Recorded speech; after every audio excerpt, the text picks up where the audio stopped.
Uhali gani ndugu mfuatiliaji wa michezo pamoja na burudani, mimi nikwambie kwamba mambo ni moto, mambo yanazidi kunoga. Kwa kipindi ambacho klabu ya Young Africans imezidi kuonyesha ukubwa pamoja na ubabe wake, ni nyakati ambayo imefanya mashabiki kuweza kuapplaud na kutojutia kuendelea kuishabikia klabu ya wanajangwani, nikizungumzia wananchi Yanga. Na kwa kipindi kingine ambacho kimekuwa kikizungumzwa zaidi huko kwenye kurasa mbalimbali za mitandao ya kijamii,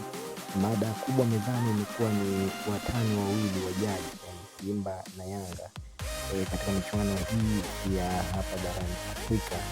ambapo imeonekana moja kwa moja kwamba licha ya kuwa wanatambiana,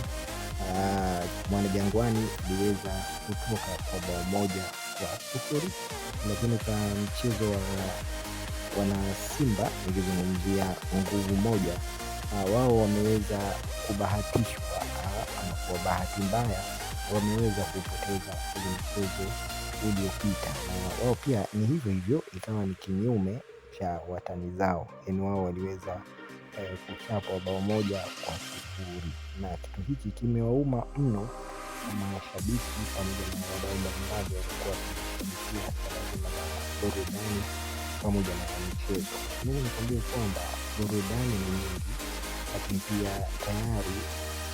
wananchi wanajitahidi na wanaendelea kuonyesha ukubwa wao, na hata hivyo pia matarajio makubwa ni kuweza kuona itakuwaje ugenini wanapoenda kuchapa kati yao pamoja na Waarabu wa Farabati. Pia kwa upande wa Simba bado anaendelea kupambana zaidi kuweza kurekebisha makosa madogo madogo ambayo yaliweza kuonekana pale jumbani. Na mimi nikukumbushe kwa yule bado hujajiunga nasi, hakikisha kwanza umepatikana chini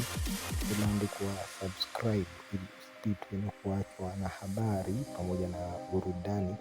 zinazo trendi pamoja na kuongelewa huko kwenye mitandao ya kijamii. Mimi nikwambie kwamba hapa ndipo chimbo pekee ambapo habari zote moto moto utazipata hapa. Asante kwa yamba kujiunga nasi, na kwa yamba bado, basi huu ndio muda sahihi kujiunga nasi ili